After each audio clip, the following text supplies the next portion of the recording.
আলোচনা সমালোচনার মাঝে আজ বিসিবি নির্বাচন। প্রত্যাশামতো না হলেও হস্তক্ষেপহীন নির্বাচনের দাবি বুলবুলের। তবে স্বচ্ছতার প্রশ্নে কোনো উত্তর দিতে পারেননি। বলছেন নতুন বোর্ড নিয়ে ক্রিকেট উন্নতিতে কাজ করবেন। এ ও বি ক্যাটাগরি থেকে প্রায় শতভাগ নিশ্চিত হওয়া গেছে কারা নির্বাচিত হতে যাচ্ছেন। বিসিবি নির্বাচন নিয়ে আরও জানাতে যোগ দিয়েছেন সহকর্মী পিয়াস সাহা। পিয়াস, আর কিছুক্ষণের মধ্যেই তো নির্বাচন শুরু হতে যাচ্ছে, সেখানকার সর্বশেষ পরিস্থিতি আমাদের জানাবেন। বান্ডেল থাকলে প্রতি সেনমানিতে টাকা বাঁচবে। বিকাশ সেনমানি বান্ডেল কিনে জিতুন প্রতি লেনদেনে। আসলে আপনি যেমনটি জানাচ্ছিলেন, আসলে আলোচিত সমালোচিত যাই বলুন, আসলে সবকিছু ছাপিয়ে গত কয়েকদিনের যে কর্মকাণ্ড দেখেছি আমরা, ক্রিকেট পাড়া যে উত্তাপ ছিল বিসিবি নির্বাচন, সেই নির্বাচন কিন্তু আর মিনিট 10-15-র মধ্যে শুরু হতে যাচ্ছে। এই প্রথমবারের মতো আসলে বিসিবি নির্বাচন আসলে ঢাকার বিসিবির যে ভবনটি রয়েছে বিসিবির বাইরে হতে চলেছে, ঢাকার কোনো হোটেলে। এর আগে বিসিবির নির্বাচন কখনোই ঢাকার কোনো হোটেলে নির্বাচিত হয়নি। এবারই প্রথম আসলে ঢাকার কোনো হোটেলে বিসিবির এই নির্বাচন হতে যাচ্ছে। এবং সকাল থেকে এখানে কিন্তু আসলে বিসিবি নির্বাচনে যে প্রার্থীরা রয়েছে সেই প্রার্থীদের ব্যানার পোস্টারে কিন্তু এই নির্বাচনের যে ভেন্যুটি রয়েছে সেই ভেন্যুতে কিন্তু আসলে সকাল থেকেই দেখতে পাচ্ছি সাজানো হয়েছে। এবং এখনো নির্বাচন শুরু হতে আসলে কিছু সময় বাকি থাকলো। এরই মধ্যে যারা নির্বাচনে প্রার্থিতা করছেন তারা কিন্তু সকাল থেকে আসতে শুরু করেছেন। আমি সকাল থেকে এখানে রয়েছি এবং নাজমুল আবেদিন ফাহিম থেকে শুরু করে দেবব্রত পাল, যারাই আসলে কাউন্সিলর হতে যাচ্ছে তারা সবাই কিন্তু ভোট শুরুর আগেই কিন্তু এখানে এসে পৌঁছেছে। আমি যদি বিসিবি নির্বাচনের এবার যদি আমি বিসিবি নির্বাচন নিয়ে আপনাকে একটু কথা বলি, তাহলে এবারে নির্বাচন কিন্তু আসলে অনেক আলোচিত সমালোচিত বিভিন্ন কারণেই রয়েছে। কারণ নির্বাচনের যে প্রচারণা দেখা গেছে সেখানে কিন্তু দেখা গেছে যে অনেক সময় আসলে অভিযোগ পাল্টা অভিযোগ, নানা সব ধরনের জিনিসই দেখা গেছে। তামিম ইকবালের মতো হেভিওয়েট প্রার্থী যে আসলে বিসিবি নির্বাচন করতে চেয়েছিলেন সে কিন্তু আসলে শেষ সময় আসলে নির্বাচন বর্জন করেছে, নির্বাচন থেকে সরে দাঁড়িয়েছে। এবং এই যে শুধু তামিম ইকবাল নয়, আসলে বিসিবি নির্বাচনে এমন অনেক কিছুই দেখা গেছে। আসলে নির্বাচনে ক্ষণে ক্ষণে কিন্তু আসলে যারা প্রার্থিতা করতে চেয়েছিল তারা কিন্তু আসলে নির্বাচন থেকে সরে গেছে। এবং আজকে যে বিসিবি নির্বাচন হচ্ছে, নির্বাচনের আগে যে রাতটি ছিল সেই গভীর রাত্রেও কিন্তু আসলে নির্বাচনে এক প্রার্থী সরে দাঁড়িয়েছে। ভিক্টোরিয়া স্পোর্টিং ক্লাবের কাউন্সিলর সে কিন্তু তার কাউন্সিলরশিপ বাদ দিয়েছেন। ফাইজুর রহমান ভুইয়া নাম ছিল তার, সে কিন্তু প্রার্থিতা উঠিয়ে নিয়েছে এবং সে অভিযোগ করেছিল যে বিসিবি নির্বাচনের স্বচ্ছতা নিয়ে তার সন্দিহান তিনি, এবং নির্বাচন কতটুকু ফেয়ার হবে সেটি নিয়েও সন্দিহান থাকার কারণেই সে কিন্তু আসলে নির্বাচন থেকে সরিয়ে গেছে। এবং আমি আপনাকে জানাই আসলে বিসিবি নির্বাচনে মোট 25 জন আসলে পরিচালক হয়ে থাকে। তাদের বোর্ডের যে বডিটা রয়েছে সেখানে 25 জন আসলে পরিচালক থাকে। এর মধ্যে আসলে 23 জন কিন্তু আসলে নির্বাচিত হয়।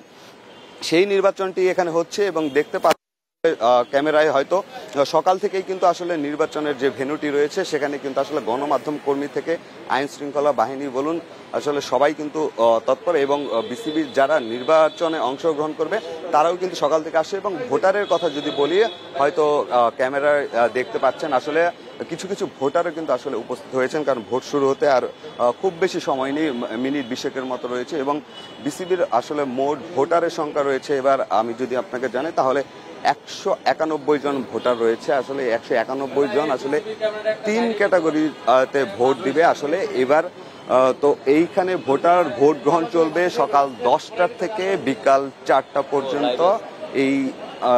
এই 10টা থেকে 4টা পর্যন্ত আসলে 191 জন ভোটার কিন্তু আসলে ভোট দিবেন। এবং আগামী 4 বছর বিসিবিতে কারা দায়িত্বে আসছেন সেই জিনিসটি কিন্তু আসলে তারাই নির্ধারণ করবে। এবং নির্বাচনের আগে অনেক সমালোচনা থাকলেও নির্বাচনের দিনে এখন সকাল 10টা থেকে বিকেল 4টা পর্যন্ত আসলে নির্বাচন হবে। সেই সময়টা আসলে অনেকটাই আসলে উত্তেজনা কম থাকতে পারে, কারণ এবার যেহেতু নির্বাচন নিয়ে মানে যে প্রার্থীরা রয়েছে মোটামুটি বলাই যায় যে অনেকেই আসলে আগের থেকেই নির্বাচিত হয়ে আছে। আমি যদি আপনাকে জানাই তাহলে সংখ্যাটা আগের থেকে যারা নির্বাচিত হয়ে আছে সেই সংখ্যাটা কিন্তু 8 জনের। যে 23 জন আসলে পরিচালক হবে তার মধ্যে 8 জন কিন্তু আগে থেকে নির্বাচিত হয়ে আছে।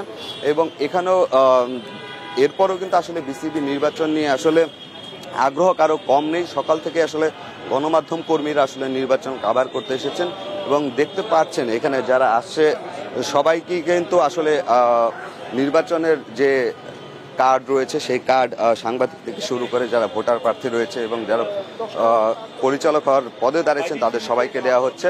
এবং এখন পর্যন্ত আসলে বিসিবির নির্বাচনের যে পরিস্থিতি রয়েছে কিছুটা উৎসব মুখরই রয়েছে, যদিও আসলে সময় বাড়ার সাথে সাথে হয়তো এই সংখ্যাটা ভোটারের সংখ্যাও আরও বাড়বে, কারণ এখন 10টা বাজতে এখনও অনেকক্ষণ বাকি রয়েছে, যে কারণে আসলে ভোটার আসলে সেইভাবে উপস্থিত হয়নি। সময় বাড়ার সাথে সাথে আসলে হয়তো ভোটার আরও বাড়বে। এবং আমি আপনাকে একটি জিনিস জানিয়ে রাখি, বিসিবির এবার 23 জন আসলে এই ভোটে অংশগ্রহণ করছেন। 23 জন প্রার্থীর জন্য আসলে 29 জন 23 পদের জন্য আসলে 29 জন প্রার্থী রয়েছে, যারা আসলে 191 জন ভোটারের ভোটে আসলে নির্বাচিত হবেন এবং তারা নির্বাচিত হবেন এবং এই নির্বাচিত হওয়ার পরেই কিন্তু আসলে বিসিবির যে সভাপতি রয়েছে সেই সভাপতি আসলে নির্বাচিত হবে।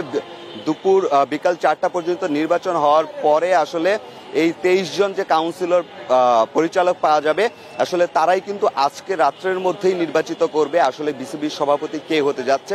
এবং আমি আপনাকে আরেকটা জিনিস জানাই, ক্যাটাগরি এ থেকে কিন্তু আমিনুল ইসলাম বুলবুল এবং নাজমুল আবেদিন ফাহিম তারা কিন্তু আসলে বিনা প্রতিদ্বন্দ্বিতায় নির্বাচিত হতে যাচ্ছে, কারণ তাদের যে প্রতিদ্বন্দ্বী ছিল তারা কিন্তু আসলে নির্বাচন থেকে সরে দাঁড়িয়েছে। তার মানে এই দুইজন আসলে এখন আনুষ্ঠানিকভাবে জাস্ট ঘোষণা করাটাই বাকি রয়েছে, তারা কিন্তু বিনা প্রতিদ্বন্দ্বিতায় নির্বাচিত হতে যাচ্ছে। এবং রাত্রের মধ্যে কিন্তু আসলে জানা যাবে বিসিবির আসলে সভাপতি কে হবে। এই যে যারা পরিচালকরা আসছেন 23 জন পরিচালক এবং এনএসসি থেকে বাকি 2 জন পরিচালক আসবেন, এই 25 জন মিলে কিন্তু আসলে নির্ধারণ করবে আসলে বিসিবির পরবর্তী সভাপতি কে হতে যাচ্ছে। আসলে বিসিবির নির্বাচনের আগে যে উত্তাপ ছিল নির্বাচনের দিন সেই উত্তাপ থাকবে না, সেটি কিন্তু অনুমান করা যাচ্ছিল, কারণ নির্বাচনের আগে যে উত্তাপ থাকবে না তার কারণ হলো যারা নির্বাচনে দাঁড়াতে চেয়েছিল, যারা নির্বাচনে আসলে প্রতিদ্বন্দ্বিতা করতে চেয়েছিল তাদের মধ্যে অনেকেই কিন্তু নানা ধরনের অভিযোগ দিয়ে নির্বাচন থেকে সরে দাঁড়িয়েছে। এবং তামিম ইকবাল যে নির্বাচনের সময় অংশগ্রহণ করতে চেয়েছিল সেই তামিম ইকবাল যদি আজকের এই নির্বাচনে থাকতেন আসলে নির্বাচনের এই পরিবেশটা কিন্তু আসলে আরো উত্তেজনা হতো এবং নির্বাচনের এইখানে কিন্তু আরো টান হতে পারতো এবং নির্বাচনের দিনেও কিন্তু একটা আলাদা রকমের আকর্ষণ থাকতো, যেটি কিন্তু আসলে হয়নি, কারণ যে প্রার্থীরা রয়েছে প্রার্থী সংখ্যা মাত্র 28 জন রয়েছে এবং সেই 28 জন থেকে কিন্তু 23 জন নির্বাচিত হবে, যে কারণে খুব সহজেই বলা যেতে পারে আসলে অনুমানও করা যাচ্ছে আসলে এই 23 জন কে হতে যাচ্ছে। ক্যাটাগরি 3-তে যেমন খালেদ মাসুদ পাইলট রয়েছেন, সাবেক ক্রিকেটার, আসলে ধারণা করা হচ্ছে তারই জোরালো সম্ভাবনা রয়েছে। এখানে তার সঙ্গে মাত্র 1 জন প্রার্থী রয়েছে যে প্রতিদ্বন্দ্বিতা করছেন, যে কারণে ক্যাটাগরি 3 থেকে কিন্তু খালেদ মাসুদ পাইলটেরই আসলে সম্ভাবনাটা বেশি রয়েছে এমনটি ধারণা করা যাচ্ছে, কারণ দেবব্রত যিনি রয়েছেন তিনি কিন্তু আসলে খালেদ মাসুদ পাইলটের সাথে প্রতিদ্বন্দ্বিতা করছেন। এবং সবচেয়ে বেশি প্রতিদ্বন্দ্বিতা যদি বলেন তাহলে বিসিবি আসলে নির্বাচনটা 3 ক্যাটাগরিতে হয়, ক্যাটাগরি 1, 2 এবং 3।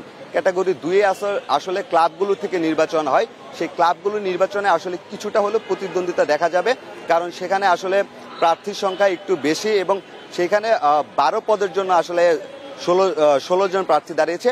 এই জায়গাটায় আসলে একটু কম্পিটিশন দেখা যেতে পারে। এছাড়া আসলে ক্যাটাগরি 1-এ যেমনটি আমি শুরুতেই জানাচ্ছিলাম সেখান থেকে কিন্তু অলরেডি ঢাকা জেলা থেকে আসলে আমিনুল ইসলাম বুলবুল এবং নাজমুল আবেদিন ফাহিম কিন্তু অলরেডি তারা নির্বাচিত হয়ে যাচ্ছেন বিনা প্রতিদ্বন্দ্বিতায় এবং সেখান থেকে আরো 2 জন নির্বাচিত হবেন। সবকিছু মিলিয়ে আসলে বিসিবি নির্বাচন এখন শুরুর অপেক্ষায় পালা, আর 10-15 মিনিটের মধ্যে নির্বাচন শুরু হবে। এরপরে বিকেল 4টা পর্যন্ত ভোট গ্রহণের পরে আসলে নির্বাচনের ফলাফল দেওয়া শুরু হবে। ধন্যবাদ। বিস্তারিত তথ্যের জন্য পিয়াসা জানাচ্ছিলেন বিসিবি নির্বাচন নিয়ে হোটেল সোনারগাঁও থেকে।